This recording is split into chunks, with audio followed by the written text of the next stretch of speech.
Acho que uma das coisas mais difíceis de todas é conseguir ter motivação pra se cuidar. E eu vejo muito isso quando as pessoas estão falando de diabetes. Então, várias pessoas que me seguem falam comigo no Instagram e me dizem o tempo todo: Duda, eu não tenho motivação de treinar. Duda, eu não tenho motivação de me alimentar bem. Duda, eu não tenho motivação de medir minha glicemia, de aplicar insulina. E diferente do que muita gente pensa, quem vê a Duda do Instagram hoje, que se alimenta bem, que treina todo dia, que é super regradinha nessa questão de alimentação, nem imagina que a Duda de alguns anos atrás tinha muita dificuldade de fazer tudo isso. E hoje em dia eu vejo com muita clareza que existiam algumas coisas que eu fazia e que dificultava muito conseguir engajar, conseguir realmente aderir ao tratamento, sabe? E hoje em dia, sendo a pessoa que consegue fazer isso, eu vejo aqueles erros e penso: caramba, se alguém tivesse me falado essas coisas, eu poderia ter mudado isso com muito mais facilidade. Então por isso que surgiu a ideia de contar pra você 5 coisas que vão dificultar você ter motivação pra se cuidar. Se você não me conhece ainda, meu nome é Maria Eduarda Dantas, mas pode me chamar de Duda. Eu sou influenciadora digital e você me encontra em todas as redes sociais como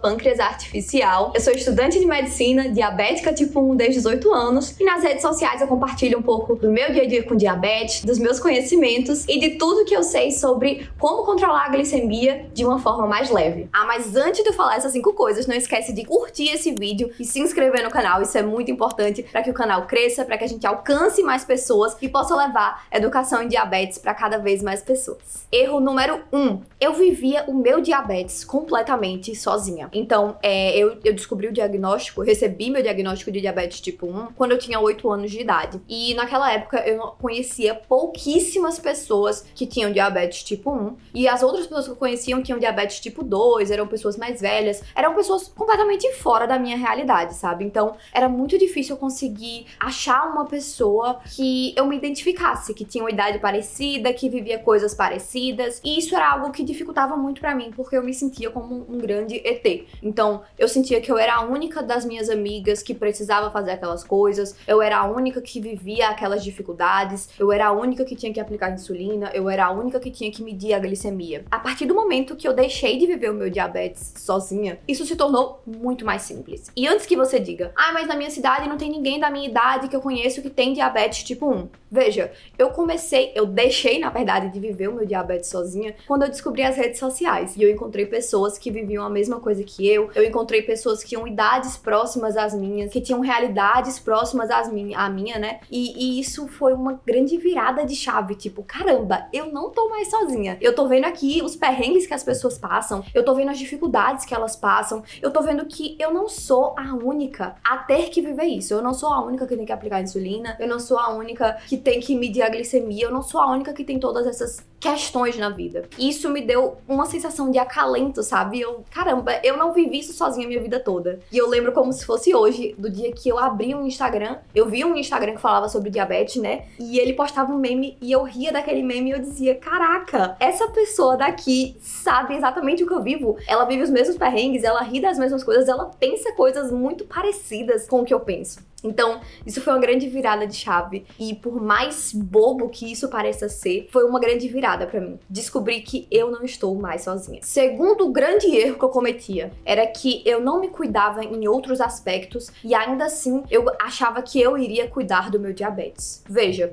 às vezes a gente acha que as coisas estão isoladas, mas elas nunca estão. Então, eu vejo diariamente pessoas no meu Instagram que não se cuidam em realmente nada. Então, a pessoa não cuida do seu corpo, ela não cuida da sua mente, ela não se cuida em nenhum aspecto e ela acha que ela vai ter vontade de cuidar do diabetes. Tipo, não vai funcionar. Então, o meu autocuidado, ele surgiu de várias formas e isso acabou propiciando eu ter vontade de cuidar da minha glicemia, de cuidar do meu diabetes também. E o que é que você fala como autocuidado, Duda? Autocuidado é simplesmente você se importar com você, com seu corpo, é tratar bem seu corpo, é passar um hidratante porque sua pele tá ressecada, é passar uma maquiagem porque você se sente bem com essa maquiagem, porque você olha no espelho e você diz: caramba, eu tô linda, sabe? Isso é uma forma de se cuidar, é uma forma de dizer para você mesma que você importa. Você não é qualquer coisa, você Você não deve ficar se tratando como se você fosse qualquer um. Não, caramba, o seu corpo é a sua casa, é onde você vai morar pelo resto da sua vida. Então o mínimo que você pode fazer é cuidar dele de alguma forma. É você colocar uma roupa que você se sente bem, é você passar um creme pra sua pele ficar bonita, é você, sei lá, mulher, fazer sua unha porque você se sente mais confiante quando você tá com a unha pintada.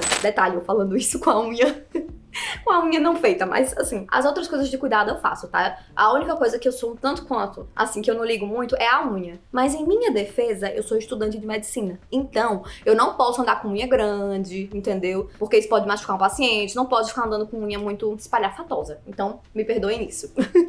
Mas em outros aspectos eu me cuido muito. De treinar, de cuidar da minha pele, de me vestir com uma roupa que eu me sinto bem, de passar uma maquiagem. E isso faz muita diferença. Tá tudo interligado, vai por mim. Você começa a se sentir bem no seu corpo, você começa a valorizar a sua morada e isso vai fazer você sentir mais vontade de cuidar do seu diabetes também. Mas calma, calma. Antes de eu contar os próximos 3 erros que eu cometia, eu quero fazer um super convite pra você. Do dia 31 de julho até o dia 6 de agosto vai rolar um evento super especial lá no meu Instagram, que é o mapa da vida em alta com diabetes. E lá eu vou te ensinar como ter mais qualidade de vida com diabetes, como ter motivação para se cuidar, como realmente mudar a visão que você tem sobre si e sobre o seu diagnóstico, pra você não encarar mais isso como um grande peso. Então, sério, eu tô preparando essa semana com muito carinho. E pra se inscrever, basta clicar no link que tá aqui embaixo. Também aproveita e já me segue no meu Instagram, que é @pâncreasartificial, que eu tô por lá todos os dias nos stories, dou várias dicas, mostro meu dia a dia. Então, pra ficar mais próxima de mim, basta me seguir lá. Mas vamos voltar aqui para os nossos erros e como corrigir eles. Erro número 3 que eu cometia. Eu achava que a minha vontade de cuidar do meu diabetes iria surgir absolutamente do nada. Que um belo dia eu iria acordar e eu iria ter vontade de medir minha glicemia. Que um belo dia eu iria acordar e eu sentiria vontade de comer um prato de salada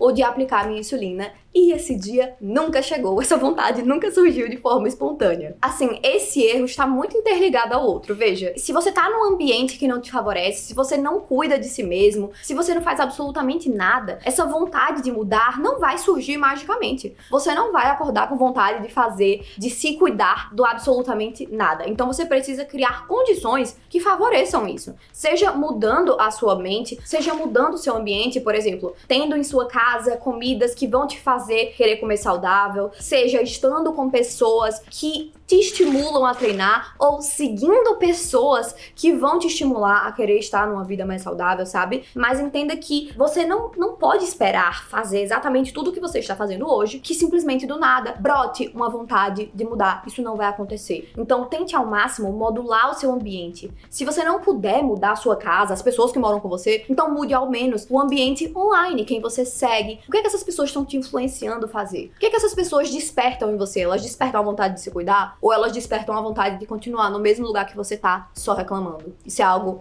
a se pensar. Erro número 4. Eu pensava muito antes de fazer aquilo que precisava ser feito. O que eu quero dizer com isso? Tem coisas que a gente sabe, que você sabe, todo mundo sabe, que são boas pra você, que são boas pro seu corpo e que consequentemente vão ser boas também pra controlar a sua glicemia. Então, por exemplo, você comer um prato de salada, você ir pra academia, você acordar e medir sua glicemia, aplicar a insulina no horário que foi combinado aí com o seu médico. Você sabe que essas coisas vão ser boas pra você, certo? Mas na hora que você chega pra fazer aquilo, você começa a pensar muito. Então vou dar um exemplo. Você acordou de manhã, você já sabe que nesse determinado dia você só consegue treinar se for assim que você acordar. Mas aí você acorda e ao invés de colocar a malha e ir treinar, você para e você fica pensando: caramba, hoje o dia tá nublado. Se chover, não vai ser bom, porque não vai ser bom pra eu ir pra academia a pé. Ou então, vixe, meu Deus, eu tô tão cansada e ainda hoje o dia inteiro eu vou ter que trabalhar, vou ter que estudar. Será que vai dar certo eu ir pra academia? Ou então, ai meu Deus, minha academia tá muito lotada. Eu vou chegar lá e vou ficar agoniada que vai estar lotada. Nessa história de pensar, você já fez sua mente criar 1 milhão de objeções. Então, você deixa de fazer aquilo que precisa ser feito porque você pensa demais. Então, uma coisa que mudou muito em mim foi começar a automatizar as coisas. A tornar automático aquilo que eu sei que precisa ser feito. Então, por exemplo, eu falo sempre no Instagram que eu tenho tem um lema, nem pensa, coloca a malha e só vai. Então, eu sei que eu preciso treinar. Então, eu não vou nem pensar em como tá a academia, eu não vou nem pensar em como tá o clima, eu não vou nem pensar em como tá a minha vontade. Eu coloco a malha e eu vou. E eu uso isso pra várias outras coisas. Então, por exemplo, eu nem penso antes de aplicar insulina, eu só aplico. Eu nem penso antes de medir a glicemia, eu vou lá e meço, eu faço. Aquilo que precisa ser feito, você não pode ficar pensando muito, criando muitas objeções, você simplesmente faz. Então, isso foi algo que mudou muito em mim. Eu tirei essa grande barreira, sabe, de pensar, de criar objeções. Não. Se você sabe que aquela coisa precisa ser feita, você faz. Se você sabe que você precisa comer o ovo de manhã com uma fruta pra que seu dia dê certo, você simplesmente faz. Você não fica pensando muito, sabe? Torne essas coisas automáticas. Isso vai facilitar muito sua vida. E por último, pra finalizar, e talvez um dos erros mais, assim, graves nesse processo é o de não entender o que é a recompensa. E calma que eu vou te explicar. É o seguinte, a gente sempre faz coisas buscando uma recompensa. Então, por exemplo, você trabalha buscando a recompensa, que é um salário, por exemplo. Você come buscando a recompensa, que é de saciar a sua vontade de comer. Tá. Mas nesse processo de ter uma vida saudável, a real é que a gente joga a recompensa muito pra frente. Então vou te dar um exemplo. Se você come um sorvete, você sente agora o prazer de você tomar um sorvete, tá?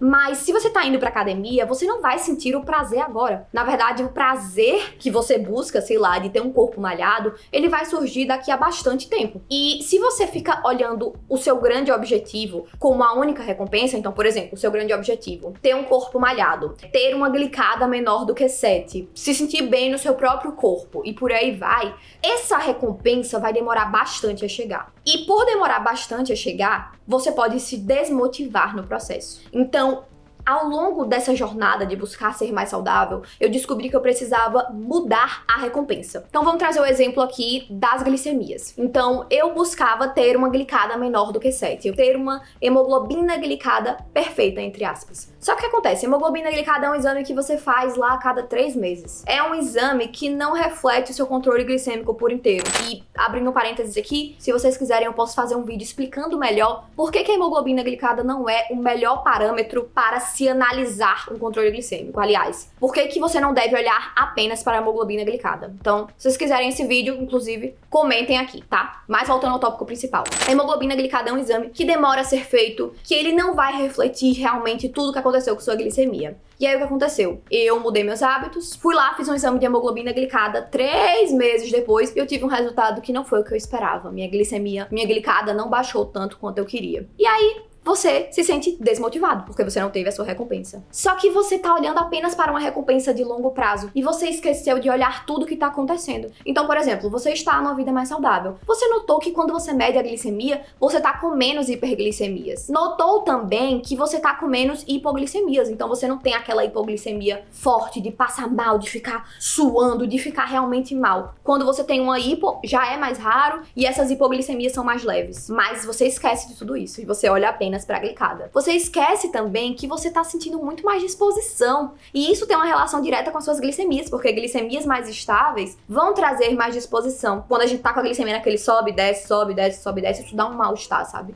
Então, com a glicemia mais estável, você vai ter mais disposição. E você nem valorizou isso. Então, veja como são as coisas. Você coloca a recompensa lá na frente, no local errado, e esquece de ver as pequenas recompensas que vão surgindo ao longo do caminho. Outro exemplo de recompensa que vem surgindo ao longo do caminho numa vida saudável. Treinar. Tipo, treinar não é a coisa mais gostosa do mundo. E vamos combinar que pra você meter o shape, pra você ficar malhado, não vai ser em uma semana, nem em um mês, nem em 2 meses. Isso vai demorar bastante tempo. E aí você fica achando que você tem que ter aquela recompensa final para se sentir feliz e para se sentir recompensado com aquilo. E você esquece de ver que toda vez que você sai da academia, apesar de ter sofrido pra caramba lá, você sai com aquela sensação de dever cumprido. Nossa, tô me sentindo bem, tô me sentindo mais disposto pro dia. Isso é uma recompensa e que deve ser valorizada. Então, quando eu passei a recompensar essas pequenas vitórias, a parar para enxergar elas, o processo se tornou mais fácil e, consequentemente, controlar a glicemia ficou mais fácil e, consequentemente, ter uma vida saudável ficou muito mais fácil. E esses são aí os 5 grandes erros que eu cometia e que provavelmente você também comete, e mudar isso foi algo que realmente transformou minha forma de encarar essa rotina saudável e, consequentemente, também melhorou muito a minha adesão ao tratamento, a minha motivação para cuidar de mim mesma, até mesmo muito além do diabetes. Se você ficou até aqui, se você gostou disso, não esqueça de comentar aqui o que você achou, deixar o seu like, se inscrever no canal, isso é muito importante pra mim. E vejo você na próxima semana. Um beijo!